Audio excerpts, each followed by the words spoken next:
So last week, I wasn't able to be here, but we had the representative from Salmon, and this week we have Karen Moriarty, who is a longtime Fairbanksan and now moved to Anchorage. She is executive director of Alaska Oil and Gas Association. She worked for the Fairbanks Chamber for 4 years, worked for Senator Welcome for a couple of years, is a recipient of the Alaska Top Under 40 Award. She was an honorary Iceman for Eielson Air Force Base, member of the Fairbanks Rotary Club in Anchorage, and is Executive Committee of Resource Development Council. Is that right? It is. Okay. All of the above. Kara, tell us about Stand for Alaska. Well, thank you very much. It's good to be here this morning. Thank you to Alaska Airlines for being on time. So I have the 6 a.m. flight this morning, so no delays. And I know most folks in the room, but it would help me to know if you do you mind doing some self-introductions, Jim, so I know who all. Dan, why don't we start with you? I'm Dan Wells, excavator. That's the old guy with opinions on everything and knowledge. Roger. Roger Burgriff. Rick Soley, Tower Hill Mines. What painted? Lisa Barra. Mike Music. Hi, Mike. Lachlan Gillespie. Ben Leffler. All that, COF Engineering. Marianne Nichols. Rich Seifert. Elizabeth Holster Dabney. Grace Peterson. You're right, Noah. Nice to meet you. Well, thank you very much. And Lisa, did you give the presentation last week? No. It was somebody else. No. So I'm happy to be here to talk about Stand for Alaska. Roger had his sticker on. He voted yesterday. So early voting started. So we're 14 days from Election Day. So obviously a key opportunity to talk about our concerns with this initiative. Clearly, I work for the Alaska oil and gas industry. I have one of the best jobs in the state. I'm proud to represent one of the driving economic forces in the industry. And clearly, this initiative will have an impact on the oil and gas industry, and I'll talk about that. But I'm also engaged as a mom, and my husband and I met in Alaska 20 plus years ago. We have 3 kids, and we love the outdoors. Our kids are spoiled rotten because their dad's a pilot, so they don't have to do combat fishing on the Russian River.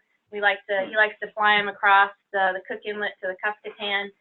In fact, my oldest was 13 before he'd ever been on the Kenai, and we live 2-3 hours away. So clearly, this is for us. This is not about salmon versus development.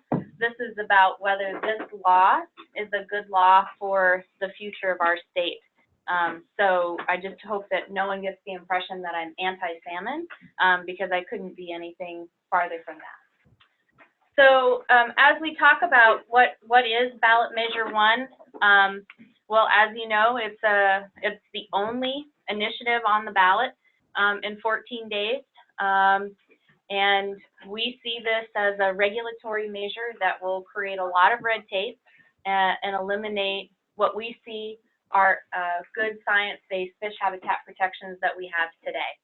And I just want to, this initiative, and I have mine's kind of marked up, but I do have a copy of the 8 pages here.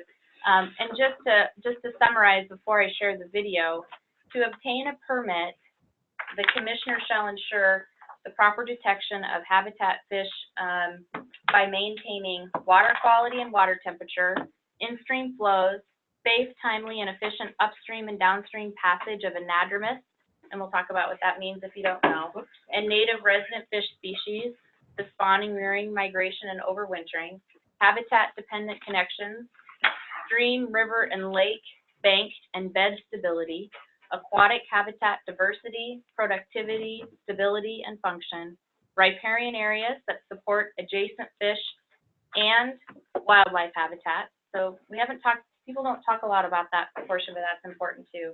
And any other criteria that the commission adopts.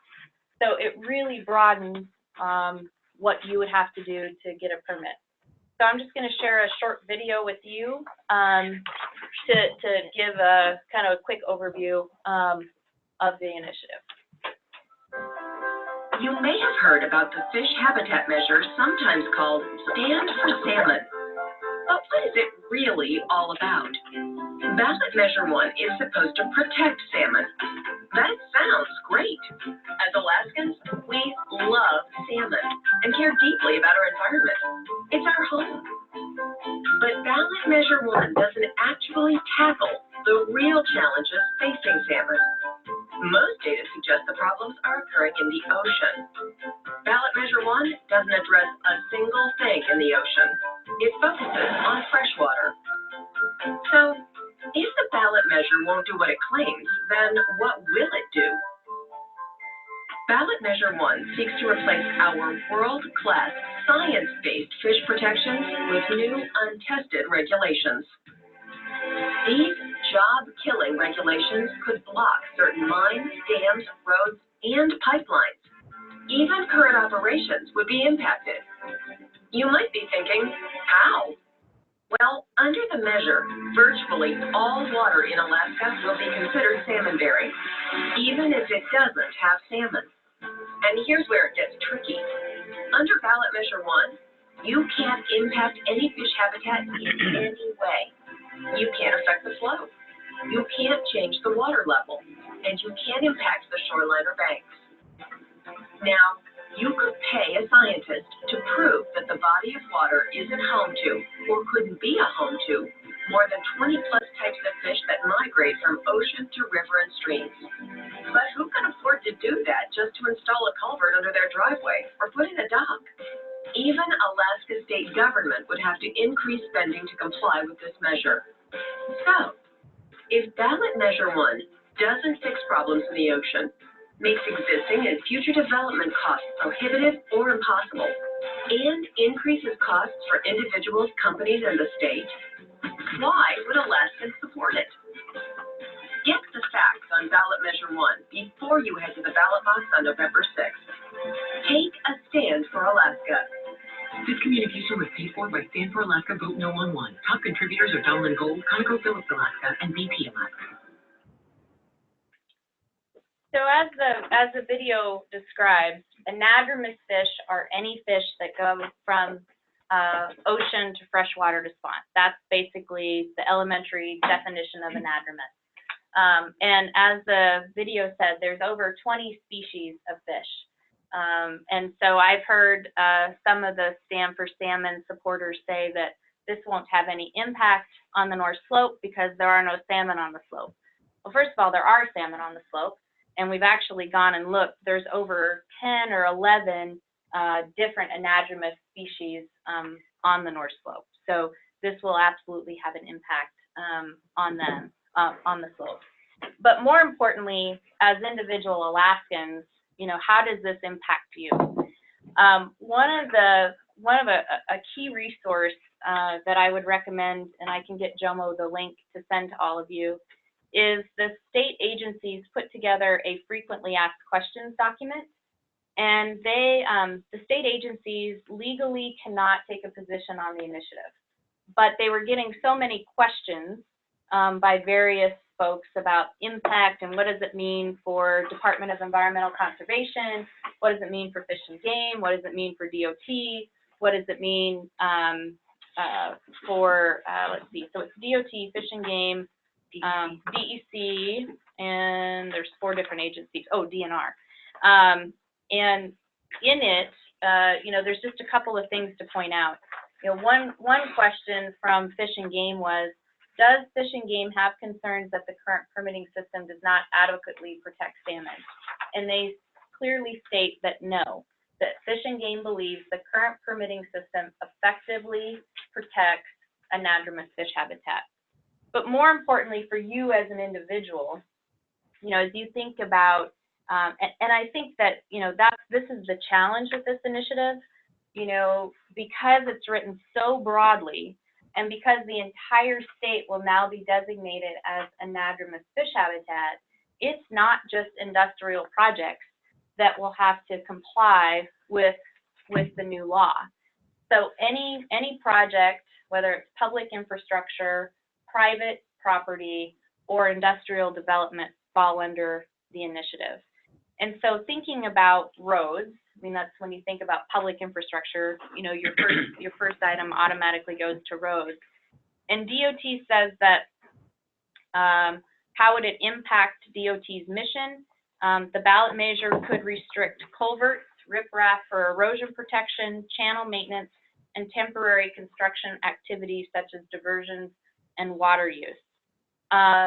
If you think about runways and airports, so one of the key provisions that the law changes for any type of permit, whether it's a general permit, a minor permit, or a major permit, you will no longer be allowed to do off-site mitigation. And what does off-site mitigation mean?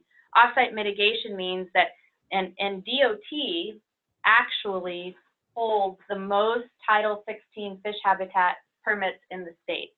So this law, this 8-page law, changes one permit. It changes the Title 16 fish habitat permit. Over 60% of the fish habitat permits are held by the Department of Transportation. And so they run into this a lot as they're building a road or putting in a runway, that they mitigate off-site to enhance habitat somewhere else.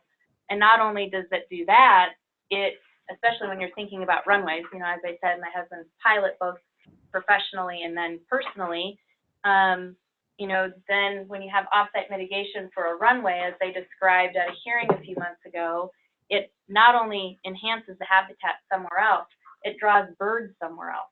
And so, which is a safety thing. And so if you look at, again, in this document that DOT put together, it says DOT engineers are responsible for safeguarding the traveling public. The proposed language in the initiative limits the structural options available for DOT engineers. Depending on the project, this could result in a structural option that would be considered less safe under general engineering standards. So I'm sure my old chamber days, the Transportation Committee at 7 a.m. on Thursday, I'm sure they could point out, you know, some of their concerns with this initiative. And then if you look to a private property, so we've had the coalition against the initiative is very broad, including we had 5 former attorney generals, 2 from right here in Fairbanks, Michael Garrity and John Burns, co-authored an opinion piece a couple weeks ago, and they really focused on the private property aspect of why they think this is a bad law. Not that there couldn't be some improvements made to the fish habitat permit or some additional public process, but holistically, they said this has the potential to create a legal quagmire for property owners, especially private citizens. Thousands of Alaskans have riverfront or lakefront property, and there are many improvements to property that might affect a body of water, such as a stream running on private property. It may force a landowner to pay for an extensive habitat study to prove that fish will not be affected, and it changes the penalties from civil to criminal for property owners who fail to secure the required permit. So again, these, in our estimation, these are just some examples of why I think there's some unintended consequences with the intent of the initiative. So as I'm sure you've seen, Aaron Schutt, President and CEO of Doyon, obviously the largest private landowner in Alaska right here in the interior, came out very early against this initiative, even a year ago. We actually formed the coalition a year ago last week, and he was one of our first co-chairs. And part of the reason is he was on a teleconference with DOT and other stakeholders for a road project in Northway.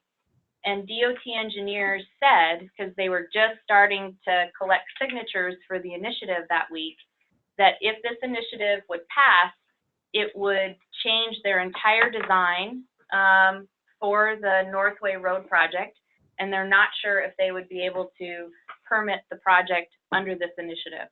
So Aaron was part of that teleconference, heard that as an attorney himself, he went through it and said, wait a second, this impacts not only Doyon, you know, and their subsidiaries with the oil service company, but more importantly, And if he was here, and he'll be at Chamber next week, I'm sure he'll really focus on the impact it would have in rural Alaska. And that's really his biggest concern.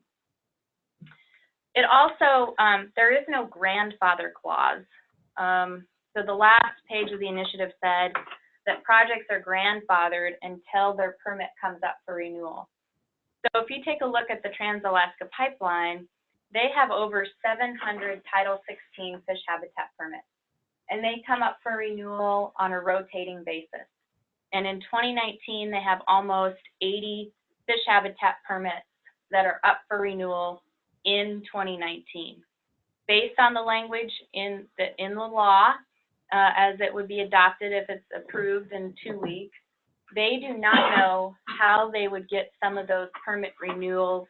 They don't know how long it would cost, or if they could get it done in a timely fashion. And so that's why you've seen Admiral Barrett come out and say that this really would impact TAPS's operational viability, just because the massive changes that the initiative would require. And clearly, if it impacts existing projects, it certainly impacts future projects. So, you know, the head of AGDC has said that it would be virtually impossible to permit. I have not talked to the interior gas utility folks. I have no doubt that it would probably impact, you know, whatever project they're looking at or work that they're doing, because I mean, the entire state becomes anadromous fish habitat. So in our perspective, it does threaten jobs in the economy. It does impact private property and infrastructure. And as the video said, it doesn't fix salmon returns. So clearly, you know, the only place that had good returns this year was Bristol Bay, ironically. They were off the charts, nothing even close. And Fish and Game says that we need 2 things for healthy salmon. You need freshwater production and marine survivability. And the experts have agreed that freshwater production is working in Alaska, and there's plenty of fry and smolt going out to the sea. And the problem has really been in the marine survivability issue. And so, you know, Senator Sullivan just had a hearing on Saturday. I was reading the press results of that this morning. And again, both state scientists as well as federal scientists have said, yes, there's something going out in the ocean. We don't know exactly what it is, but that's where we need to place our time and resources. So I'll close this up here so we can open it up for Q&A. But clearly, one of the other things that this does, in addition to creating a lot more regulatory process for every Alaskan, it will increase costs for projects. It will delay projects. But the other thing is just in process. So this is a very complex, complicated law. And there are some who are frustrated that House Bill 199 was not passed in the legislature. And, you know, we can get into that debate, why or why not that happened. There were over 7 hearings. The chairwoman chose not to move her own bill out of her own committee. But the reality is that's where the legislative process is not perfect. I mean, and I'll be the first one to say it is not a perfect process. But that is where you have the back and forth, where you get different stakeholders to the table, where you have, you know, words matter, and we know that more than anything in legislation. And I think that, especially for some of the Alaska Native Corps as well, they were never consulted on this initiative when they're the largest private landowner in the state.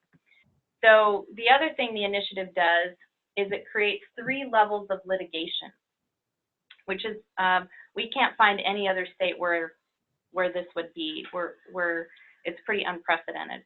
So if you as a private landowner or even a project decide, well, you know, I've had this cabin on the stream for 30 years, I've never seen a fish or anadromous fish outside my dock. However, you would have to go out and hire the scientists to prove whether it's anadromous or not. Okay, so you hire the scientist, it's not anadromous, the commissioner says not anadromous. Well, that decision by the commissioner can be challenged. So that's challenge number one. There is a distinction between general, minor, and major permits, but it's very unclear what's going to qualify for which. So let's say Roger over here, he's going to do something at the Tanana Chief, and they decide, oh, it's a minor permit. Well, that decision can be challenged, and then the permit itself can be challenged. So, and you do not have to have standing. It can be, anybody can challenge these permits or these decisions by the commissioner. So, as I said, I think the last time I checked late last week, I think we're at 550 businesses. And it's not just businesses, and I know that some people are turned off by the fact that the money comes from oil and mining companies, but the reality is it takes a lot of time to get facts out about this issue, but it's not just these major companies. There's a flower shop, there's a jewelry maker, there's a coffee shop. You know, our latest ad just started running last night with Silver Gulch Brewing, just up the road with Glenn Brady.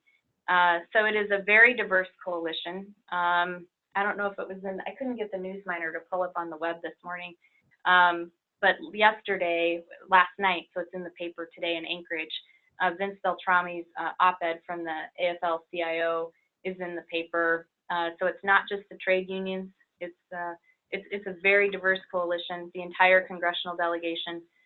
So very, very broad opposition to this. So with that, we're 14 days out. We have a very active Facebook and Twitter account if you want to follow us. I'm happy to stay, Jim, as long as folks have the appetite for Q&A. And Actually messed up, we do have at 9 o'clock. Bit cheaper. oh, do I? Tomorrow I'm presenting at 9. That's tomorrow. So I get to spend 3 days back home. So I'm kind of excited about that. Yeah. And I just got told I have to do a presentation late Thursday, so I don't get home until I miss parent-teacher conference on Thursday. So anyway, with that, I'm happy to answer any questions that folks have. Questions? I have a point. Your major premise when I see your ads in the paper are always focusing on this idea that nothing is going to change the offshore situation. And, you know, that's a fact, but it's a diversionary fact. It's a deceptive fact because there's nothing about this bill that is intended to change anything offshore. The entire focus of this bill, this proposal, is to change onshore conditions, onshore habitat control and protection. So why did you choose to focus on something that is absolutely irrelevant to this process? So that's a good question. And the answer is because the other side is saying we have concerns about low salmon returns. And this is the way to fix it. I don't think it was the reason when they introduced the initiative a year and a half ago, but this summer when we started seeing low salmon returns, folks from the yes side said, we've got to do something. This is the reason we need to vote yes on one. And so we're just trying to make the point that if you want to fix low salmon returns, this is not the way to do it because our habitat is healthy and this is about onshore. So there is a direct reason. It's not because we made that up. It's because the yes side had said when you saw some low salmon returns that, yep, this is the reason you have to vote yes. I would like to add one more thing. I spoke with a salmon expert at the university, and I didn't bring this up, but he said, you know, 400 years ago, Western Europe, all of the east coast of the United States, north of Georgia, and most of the West Coast had very healthy, great salmon runs 400 years ago.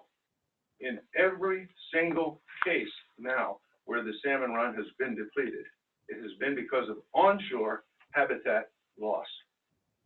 That's why this is important, because Alaska has the greatest salmon resource in the known universe. Protect the onshore habitat is absolutely crucial, and that's why this bill is so important. And we don't disagree that having onshore salmon habitat is important. But Fish and Game says our laws are adequate. And they have said over and over that, and if you look at, and nobody's saying we don't want to protect salmon habitat. I mean, I was reading, which was a mistake, I was reading some of the blogs this morning on the airplane saying that corporations don't care and we just want to go do mines and oil and gas projects and destroy habitat. And that couldn't be further from the truth. You know, especially for a major development, this is one of 18 state and federal laws that we have to comply with. The question is do you want to pass a law that is this broad and this restrictive for all development in Alaska, or do you want to work within the current system and decide to make other changes to strengthen habitat? We've never said we don't want to have strong habitat protections and salmon habitat protections. We just think this is not the vehicle for it. Yeah, on the issue of where habitat exists, and you mentioned that the East Coast changed habitat to the extent that it literally destroyed the Atlantic salmon.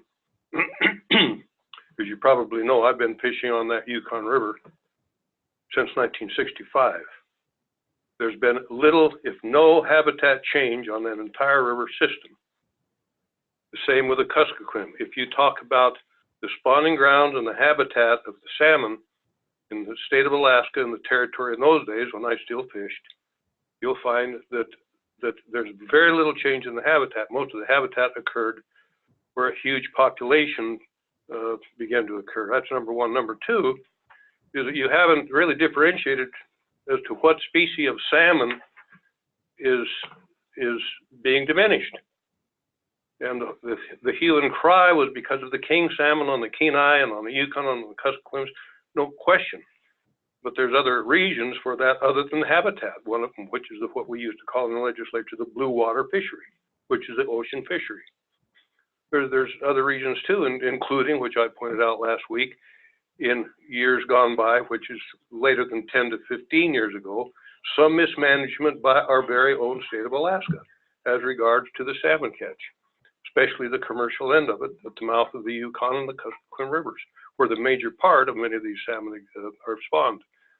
So start bringing up the issue of habitat really is not germane when you talk about Atlantic salmon versus Pacific salmon, or even the salmon that really are spawned in the Yukon River, which usually mature in the North Pacific area, part of the North Pacific area. So I just don't, it bothers me to hear these kinds of things because it's just not really the way it was if you're a fisherman and know what you've been doing all those many years.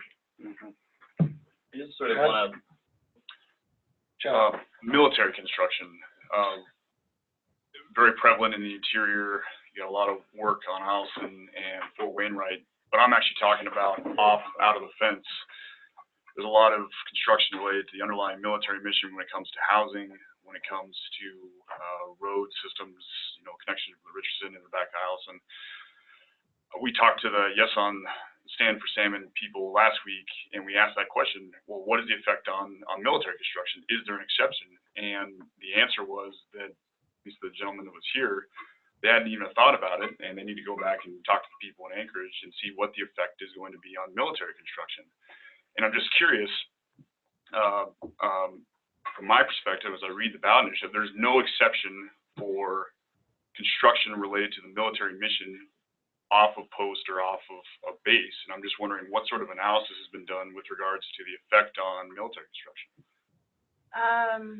We have not looked at military construction separate. We've only looked at it holistically, and absolutely, if you're doing a project in anywhere near a stream or riparian area, you know, that construction project would fall under this initiative. And I haven't seen anything in here in my, I don't know how many times I've read through this, any exemption for federal projects or military construction.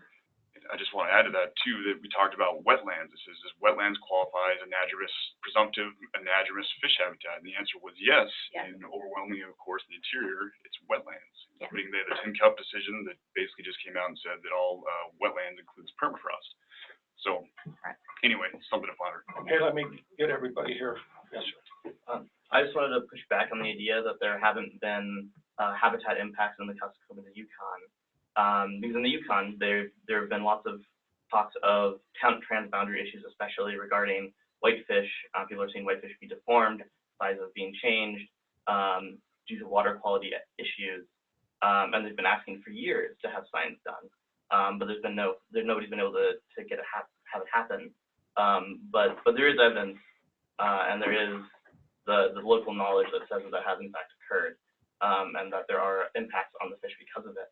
And this is the same in the Kuskokwim. I have a good friend whose mother's and grandmother's fish camp eroded into the Kuskokwim River in the last year. And so you're seeing impacts to these habitats. These habitats are changing, and so that is occurring. And it is happening faster and more recently than maybe you had been out there, but it is happening. Okay, Rick? So I'm interested, first, I want to go into this different area of kind of access to resources for personal use, kind of recreation, those kinds of things. But I guess I'm wondering, how does an organization like Stand for Alaska attempt to make your points about issues so that the listeners can know that there's credibility when the other side is saying things that are kind of the opposite? Last week we heard someone here and he's saying, oh, it's going to all be fine, and we have a gentleman here making assertions about the habitat, and yet our fish and game biologists say the permitting process is good, that the habitat is good. Attorney generals, I think 5, said there's legal challenges. It's as if we don't. How do you differentiate between scientific and credible opinions so that the listeners know that these other ones are just opinions? And everybody's entitled to opinion, but I, as a non-science guy, am more interested in science and real legal opinions. How do you kind of work through that? Well, that's a challenge. I mean, because there is a lot of information out there, and so we have done extensive work, either third party sourcing, our analysis, finding, especially when the state came out with their frequently asked questions document. I mean, they have to be unbiased. When I was up here in March, the permitter that was on the panel with us, I thought she was an amazing resource, because she's been issuing fish habitat permits for 20 years, and said, in her experience in 20 years, the only example she could find was some private landowner who didn't go through the permitting process, that had an impact on habitat. So, I mean, that is the challenge, and it's why you have to, frankly, put a lot of time and resources into getting that information out so that people are able to make a good decision in the voters' booth. Well, and one specific that kind of relates to this is this permitting for recreational use. Oh, yeah. And can you talk a little bit about that? Because I think so much of the discussion has been on, development gets stopped. But most of us recreate in Alaska, and we try to get to rivers, whether it's with boats or four-wheelers or planes. Talk about the permitting rules under this initiative as you see them, and as people with credentials have seen them, I guess, not just opinions, but. Sure. So, and I'll be the first to admit, I mean, my husband's a recreator. I'm a good supporter of recreation. But there have been groups that they are the experts in that realm, whether it's Safari Club or Alaska Outdoor Council, and those user groups. For example, John Sturgeon, who has a case in front of the Supreme Court in less than 2 weeks about access.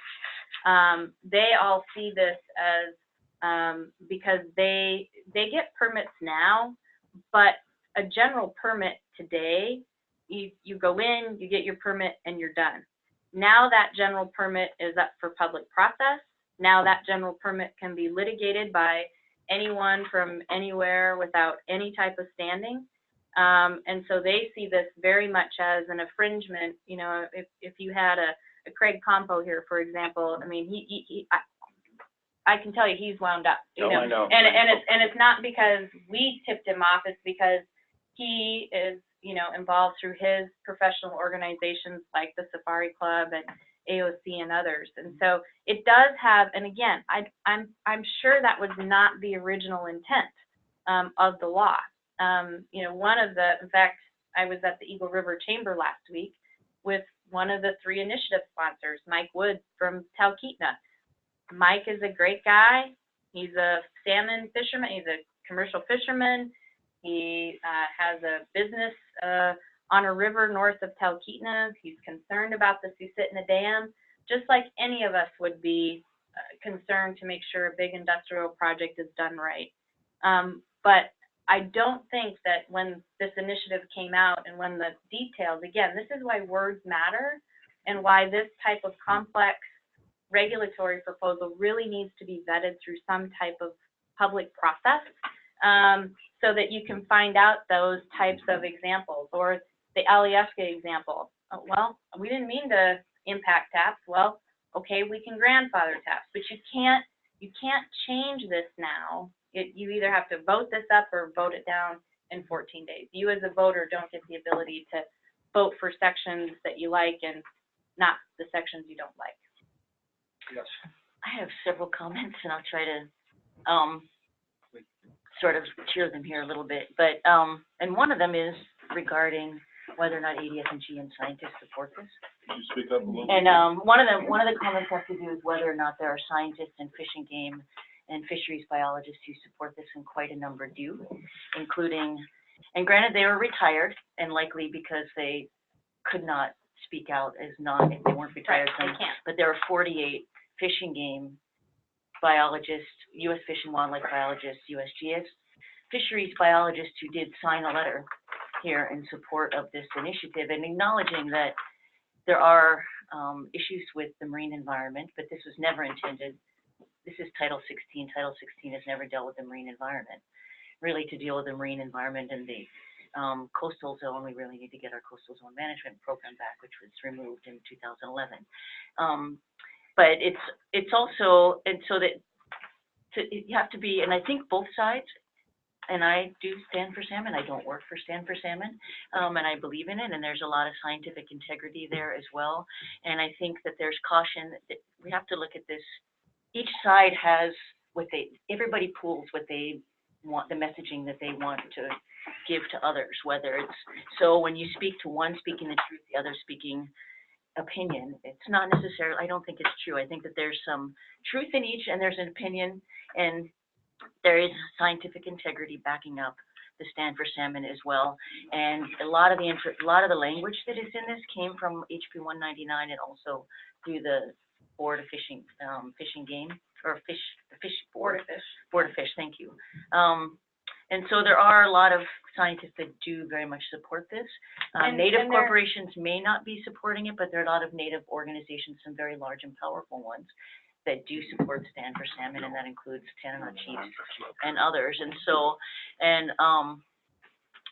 and also when it comes to the permitting, a lot of the details are yet to be worked out. They will still be worked out, so there are coulds and maybes. There's not wills in here necessarily at this point, that ADF&G still has to work out some of the regulatory details, and that will take some time. And my understanding of the general permits is that they will be made public, but there's not a public comment period on the general permits, but there will be for minor and major, if I understand correctly. So we As stay well. on track. So, Is there a question? Yeah, no, it was a comment more in response to some of the things that were being said here regarding the scientific integrity and scientific support. Okay, but we gave So, Stan for Sam the opportunity last week. I don't want to, and stick with then, this okay. issue, and then if you want to ask a question, it's great. All right, and this is just in response, again, some of these same questions came up then, and some of the people here were not there at the time. And I think, and I don't disagree that there are some scientists who are for it and there are some scientists who are against it. I mean, you know, the former Habitat Division Director, who is the last director of the ACMP program, for example, from Juneau, is a no. Not because he doesn't think that changes could be made, but because this goes too far. So, and the challenge with saying that, you know, this can just be worked out in a regulatory process, on what timing? This becomes effective January 1st, 2019. So all of us will have to start complying immediately while we try to wait around for regulations to determine what may or may not be possible. And so that uncertainty and that unknown also causes a high degree of anxiety and concern. So I think there was a question back here. There was, you brought up a good point about vetting through the public process, and I think one of the nice things about voting yes on one is that it does create a public process, so that Alaskans, who almost 42,000 Alaskans, want this initiative to come forward, and I think this is significant how small of a state we are, that this is passed would institute a public process. So when we're those that would be potentially impacted by development around an agronomist strain would have the ability to publicly comment. And I think that is Alaskans, by large, we see want to be part of our public process and our development process. You brought very early on in your presentation how you, and very lucky and privileged to not have to combat fish on the Kenai, and so you fly to a different location and follow that up with GOT talking about off-site mitigation. I'm really curious for those that don't have the ability to go somewhere else. So I'm thinking about our traditional users in the state, and when habitat is depleted and they cannot subsist and they cannot hunt and gather because of destruction. We're talking about outside mitigation. Can you speak maybe to the anxiety that might cause that population? Sure. I think that, you know, that's always a concern. We want strong fisheries in Alaska for all uses, whether it's subsistence and sport and commercial, whatever it might be. The reality is the habitat's healthy today. Nobody is questioning the health of habitat in Alaska today. And you know, when you look at off-site mitigation, for example, and the challenge that provides, you know, the Supreme Court struck down 2 sentences in the initiative because they thought they were unconstitutional. There was one dissenting view, and it was Justice Dan Winfrey, who said he would have struck the off-site mitigation provision as well, because he states that this amounts to the same kind of appropriation the majority found unconstitutional in the provisions that were also struck down. So simply stated in his dissent, he said, some projects will not be done without using off-site mitigation. And so how do we make sure that we continue to have healthy habitat while also having the ability to continue to manage our fisheries as well as we have? I mean, I don't think anybody has argued that Alaska's fisheries have been some of the most well-managed in the world. I mean, it's a poster child. And if that's the case, why do we have to rewrite one permit so holistically because we're afraid of what might happen in the future? And fear can drive a lot of things, but we just need to make sure that we have to decide, is this a good law or a bad law? And when you have major development projects, there is absolutely a ton of public process. You know, so if there's going to be a major development, whether it's Live and Goods project or whether, you know, Roger decides to do something, or whether you've got the AKLNG line or any other, you know, mining expansion at Fort Knox, there is going to be public process. So I don't think that people are, sometimes I can just speak for myself, sometimes working with North Slope communities, they sometimes get overwhelmed by the amount of public comment that's required through any type of project, whether it's MPRA or whatnot. So, you know, your point is well taken that we want to make sure we have strong habitat. We've never said we don't want that. But what we've said is that this law is so broad with so many unintended consequences that we are encouraging people to vote no, and let's go back to the drawing board to figure out what are some reasonable improvements to the law. And my point being, if impact's happening on the Kuskokwim, I want mitigation to happen on the Kuskokwim, not somewhere in South Central or Southeast. I don't live in Southeast. If something's happening in the Chena River or the Salcha, I don't want somewhere on the North Slope to be mitigated and meeting the consequences of the lifelong fairness. So understand, yes, we want to do the best for each of these projects, and certainly industry we have seen for compensatory mitigation. That is something that happens, but we want to see it in the location where the impacts are happening. And I think compensatory mitigation and offsite mitigation are two different things. They're two different things. They're not the same. If using the example of like the erosion on the Kuskokwim, or you're talking about SCU, my question is that I don't know of any major developments that are happening in those areas or have been happening in those areas as far as like major commercial development, as opposed to humans just living in those areas and certain changes to the water flows. I mean, you can fly over Fairbanks and see all the meandering lines where the rivers used to run.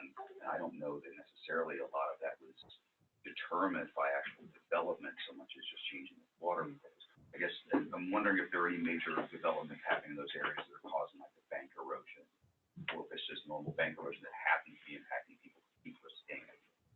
Yes, we do. Wait a minute, wait. Yes. I think, I was probably going to say something similar, is what you've seen, one of the major things that you've seen on the Kuskokwim that has been correlated, there isn't the science on it, even though there's been science, people have been asking for science on it for several years now, is increased barge traffic due to the proposed on the gold mine going in. And that's been linked to, it's been suggested that a potential impact that's been increasing erosion that's already happening.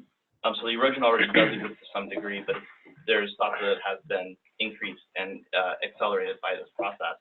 And so there's potential impacts here. There's people asking for science to be done on this and for it to be looked at by ADF&G. And ADF&G goes, we don't have the time to do science on this project, on this or the whitefish in the Yukon. They simply say that they don't have the time to do the science that is required to continue looking at the habitat. So is that, I just want to make sure I'm clear. Are you saying that Fish and Game has said they don't have time to do science for Donlin or on Kuskokwim? Not Donlin specifically. I was gonna say, yeah. No, not Donlin okay, specifically. I just wanted to make sure that, because there's been lots of studies on Yes. Donlin. No, right now, so this is where you see this initiative being proactive, make sure we're protecting habitat before something does happen. In Washington State, we know that there's $5.5 billion to try to bring back salmon habitat. The state of Alaska does not have those kind of dollars. Unintended consequences crash our salmon economy. And so I think, no, maybe not proposed development right now, but we could see threats. This is a proactive way to make sure when this development happens, that there's protections in place for the salmon. But I would also say to that point, because we've heard a lot of comparisons that we need this because of what happened in Washington and Oregon. Our laws today are already stronger than what Washington and Oregon had. So, you know, and I meant to bring a copy of the fish habitat permit application with me. It is a very extensive permit application. They are not rubber stamped. There is a lot of study and data that the permittee is required to provide Fish and Game and back and forth. So I think to suggest that we might, what's going to happen in Washington is going to happen here, I think all of us have said, no, we don't want to have that happen. That's why we have strong habitat protections today. But, yeah, on the pollution by mines, our laws in the state of Alaska are so stringent now that mostly the effluent from a mine has to be cleaner than the water that was intaken from that same source. That's number one. Number two, the natural phenomena that you brought up is can't be stopped, but it hasn't been made by people. I watched the mouth of Hess Creek change on the spring runoff. I actually saw the mouth change just from natural causes. You can't stop that. Every year the channel changes. And it so happens that from 1938 to 39, 2 years and the year before the World War II started, was the highest pollution from placer mining in the interior that the state ever had. The more muds, more sediments in all the streams. The placer mining was at its height. It just so happened that year was those 2 or 3 years were the biggest runs of king salmon in the Yukon River that they'd ever experienced. So there's not a direct correlation necessarily between some of the streams of pollution. The Yukon and the Kuskokwim River are always muddy, and yet you can go in the late fall and it's darn near clear when the runoff from the mountains begins to freeze up, and you don't get the sediment produced at the upper part of the stream. During the summertime, it's so muddy that you can't hardly let the sediment settle out of it. We've been fishing over since 1965, and we've seen a lot of change, but none of it has been caused by the humans. And as I've said, the mines, which are very few, especially on the Kuskokwim and the Yukon River, were mostly placer mines. And believe me, the laws are so stringent now that the effluent is cleaner than what they started out with. Okay. Roger. Well, one of the concerns I have is this ballot measure number 1 is too broad. Yeah, I mean, and there are too many unforeseen things. And anytime you have a ballot measure like this, you're opening it up to all sorts of lawsuits which can stop numerous projects. I have a background in wildlife management and conservation. I worked for the U.S. Fish and Wildlife Service, and I've always been very interested in our natural resources and our fish and wildlife. The problem I see, as I mentioned, is that this is just too broad, and there may be a few things that can be changed, but you don't want to stop everything dead in its tracks. The state of Alaska, of course, has its permanent fund, but our economy stinks up here. And in spite of all the military spending, Fairbanks is hurting. People are leaving Fairbanks. Donovan Creek, they've spent over $1 billion trying to get a permit up there. And we've been told that if this ballot measure passes, they're just going to walk away from the whole damn thing. And what kind of a message does that send to other investors that want to invest in Alaska? We have found substantial reserves of oil in the North Slope, which could help Alaska substantially in filling that pipeline and helping us be able to provide jobs and to provide income to the state of Alaska. And if development is stopped up north, Alaska is going to be in a hell of a position. Our permanent funds, dividends are going to drop to zero. And, you know, I think we have to take a good look at this ballot measure and vote against it. And if there are changes that need to be made, they can be done in the areas of greatest concern, or where, you know, the law is not being, the environment is not being protected properly. But, you know, I am very concerned about our salmon populations. We've done well since statehood, and there may be a few areas that we can improve, but not something that is going to stop development. Okay, well, let's do this. I don't mind people stating their mind, that's fine, but, don't make a speech. We have the speech maker right here. Well, I wanted to. Yeah, I know you do. The question was? Yeah, exactly. So, let's focus on questions, for Kara while she's here. The short speech is okay, but, don't drag it on for long.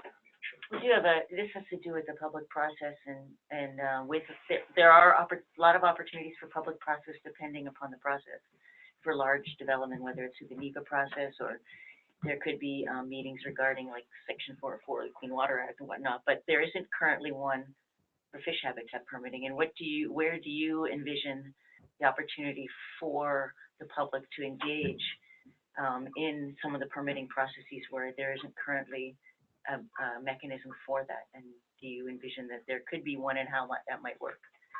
I think that is, I think that's the $1 million question. How do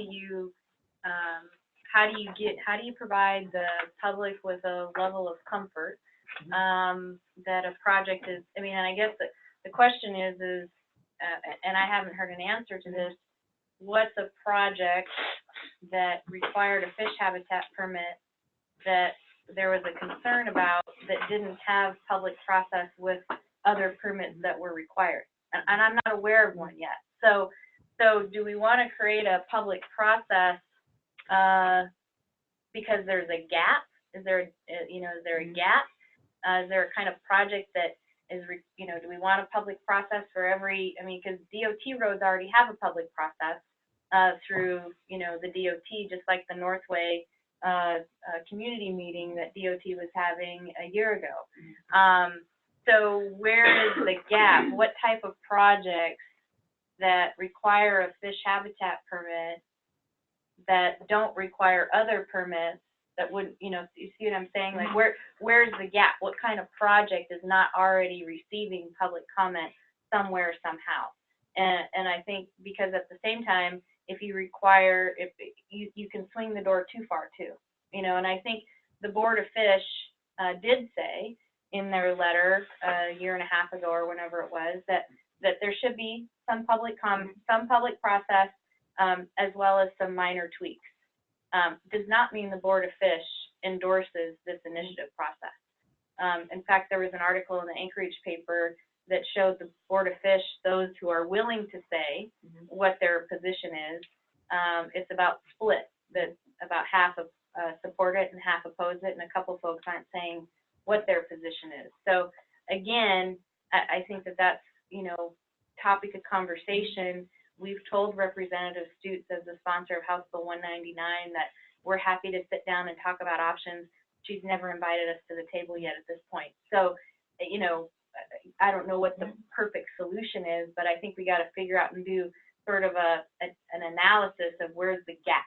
What type of projects don't have a public process today that one is needed and necessary for? John? Criminal penalties, those are attached to knowing and unknowing violations of permits, correct? And that can apply more than just corporations, apply to an individual person.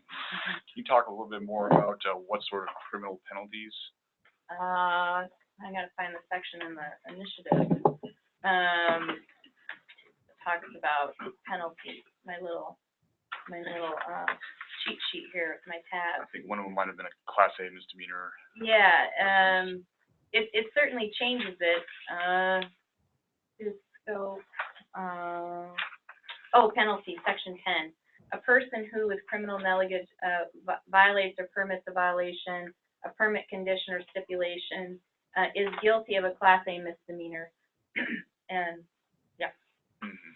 Yeah. So, becomes a criminal penalty versus civil. Other comments? Okay. Hey, Jim, can you hear me? Hello? Yeah. Yes, please. Okay, great. Hey, thanks. Hi, this is Nicole Stewart, PetroStar. You started off your presentation, Kara, talking about offsite mitigation, and also you mentioned Justice Winfrey's comments on that too. It would seem to me that offsite mitigation would be beneficial to protecting salmon habitat. Have you asked the proponents of this measure what is their problem with offsite mitigation? I'll take my answer up here. Thank you, Nicole. I didn't realize you were on the line, so thanks for listening in for an hour. I'm not sure exactly the justification for no offsite mitigation, except when I hear the yes folks present, their rationale is that habitat should be mitigated in the area that is impacted. And that's important, but as you said, sometimes offsite mitigation can actually enhance salmon habitat. You know, look at what Red Dog Mine did out in the Kotzebue region. They were allowed to do offsite mitigation, and now there's actually more of a thriving fishery today offsite than there was, you know, on-site. So there are opportunities to actually enhance salmon habitat by allowing for offsite mitigation. That's correct. Yeah, I would recommend like digging down into that with them a little bit, because it would, again, seem to be beneficial like you mentioned. So thank you. Paul? Yeah, one last question, or quick question. You mentioned various industries have been impacted by this proposal. What about the agricultural industries, forestry and farming specifically? Have you had any input or considerations there? I know the Alaska Forest Association is opposed to the initiative, that they have looked at it, so I know that they've assessed, because it absolutely would have an impact on any type of logging or, you know, activity for forestry. I have not had any engagement with the agricultural community. I'm speaking to the Farm Bureau on Thursday. That's why I get to stay late Thursday. So that will be my first opportunity to talk to any in the agricultural community. What time is that? That's 7, and I don't know where it is. That's a long ways away, Thursday night, fall. So I just know I'm supposed to speak to the Fairbanks Farm Bureau at 7 somewhere here in town. I'm not sure where. All right, thanks. Yeah, I just, I brought a copy in the company for it. You probably all know this, but there's a copy of the proposition and the law in the election pamphlet. But there is a lot of flexibility given to the commissioner for waivers for small projects that can be okayed. So there's this impression I'm getting that this is a very rigid thing and it's unforgiving and you get a misdemeanor and all this and everybody's illegal. That's not really true. Not really as airtight as being posed. There's a lot of flexibility given, just like there should be, to the authorities in charge. So.